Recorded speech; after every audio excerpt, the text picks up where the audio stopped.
Hi everybody, how are you all? My name's Lorraine Scapins. I'm the owner of pregnancyexercise.co.nz. I'm a personal trainer with more than 30 years experience, lots in rehab, athletes, pre and postnatal, perimenopause, etc.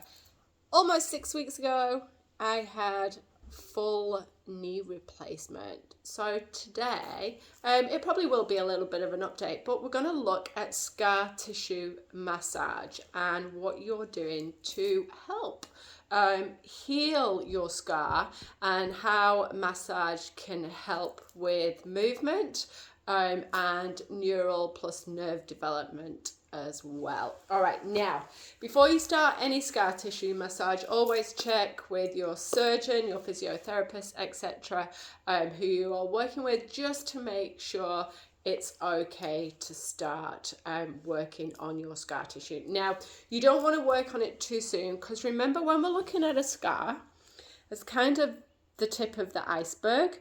So what's healed on top is nothing like what it probably looks underneath that. Okay, so we have had lots of surgical cuts down deep within our muscle, down to the bone, especially with full knee replacement.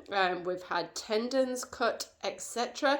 Heaps of scar tissue. Now, when that scar tissue heals, it doesn't heal in nice straight lines as it was prior, which helps the brain signal to use the right muscle grip. So what happens is all that scar tissue is kind of bunching up, and then that's where it can be hard neurally for the brain to try and connect to any of these muscles around through the leg. And you will also maybe notice numbness in a certain area of the knee. Now, incredibly numb here, which is not nice. It's probably unlikely to come back. I can feel that tapping here in the center, not here, nothing at all. So nerve damage, maybe long-term and permanent, but scar tissue massage is definitely going to help with those connections that are trying to kind of rejoin, reconnect themselves, blood flow, cellular repair, etc. And scar tissue massage is also going to help with your movement. Now, looking at your scar, this is why I've come quite close up today, and I hope I can still see up here with my glasses on. All right, now, as you can see here at the top, this bit of the scar is really nice. It moves. Can you see that? So well. Now then, unfortunately, down here, and it might be the same for you, you can see that puckering.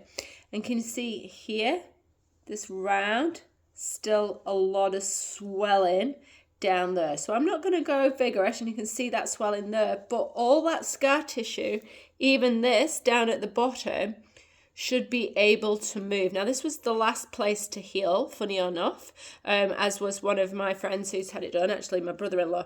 And see the scar tissue down here? That's hardly anything. That's moving nice and freely. So this side feels a lot less lumpier than this side. A lot less. I can feel so many lumps down through there. Now, get the feeling, get used to touching your scar. It's not nice. I hate feeling this bit, and I really sympathize with people now who've had C-sections. I've dealt with them on the numbness that's experienced. Okay, so best time to massage. Definitely clear it with your physio, GP, etc. before you start massaging it, because you do need to allow time to heal. Like I say, I'm almost 6 weeks post. I'm just a few days short of that.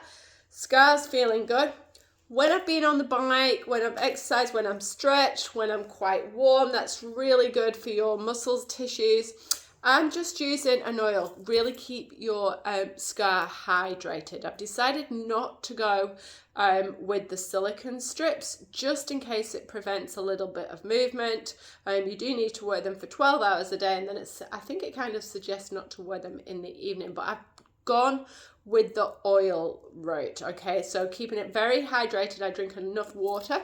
My friend, I'm not associated with these products at all, so I've got, you know, when they tape you up, sometimes your skin around your knee can be quite dry, so I'm putting a little bit of this gel just here where that's dry at the moment to try and keep that moisturized, to keep your skin nice and supple. And then I'm actually using this oil. Okay, and like I said, I'm not associated with them at all. I'm putting it on 2 or 3 times a day. So not long.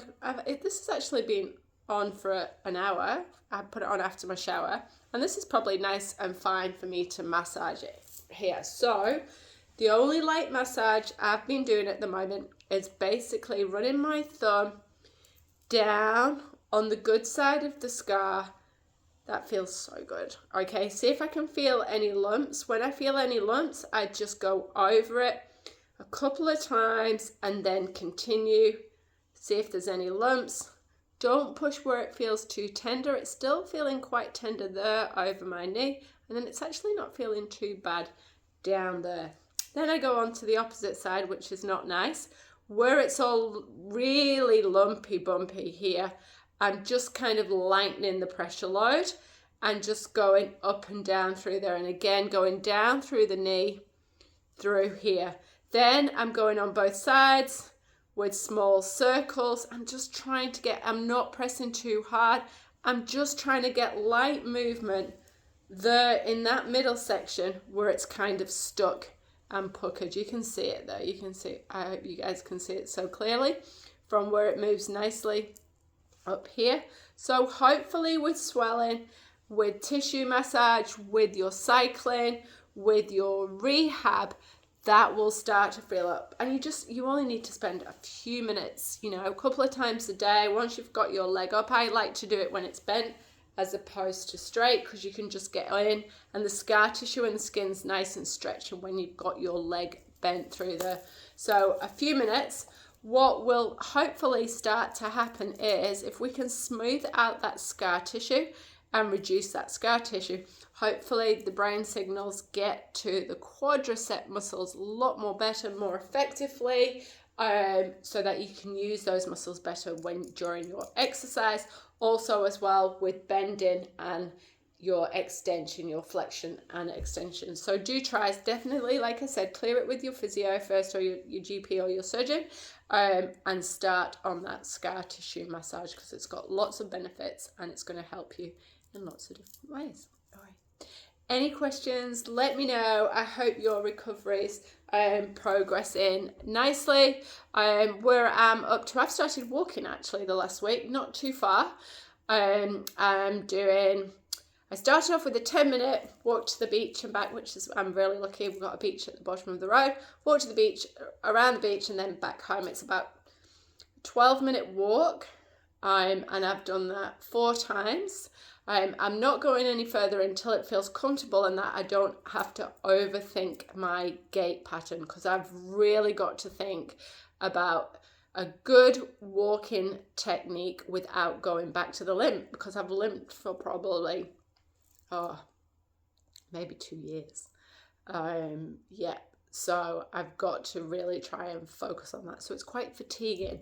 So if any of you are in that position as well, I would say keep your walking, get outside, because it does help with increasing blood flow. Really, really good to absorb vitamin D for cellular recovery as well. So there's lots of benefits to getting outside and walking, but do remember that you do need to try and balance out and be really good with your gait there. All right, everybody, have a nice weekend. I will talk to you all soon. I've got more exercises what I've been doing, so I want to show you those. And yeah, make sure you comment about your journey. Bye everybody. Also too, let me just remember before I do go off, those of you postnatal, perimenopause and after set programs, visit my website, pregnancyexercise.co.nz. Bye everybody.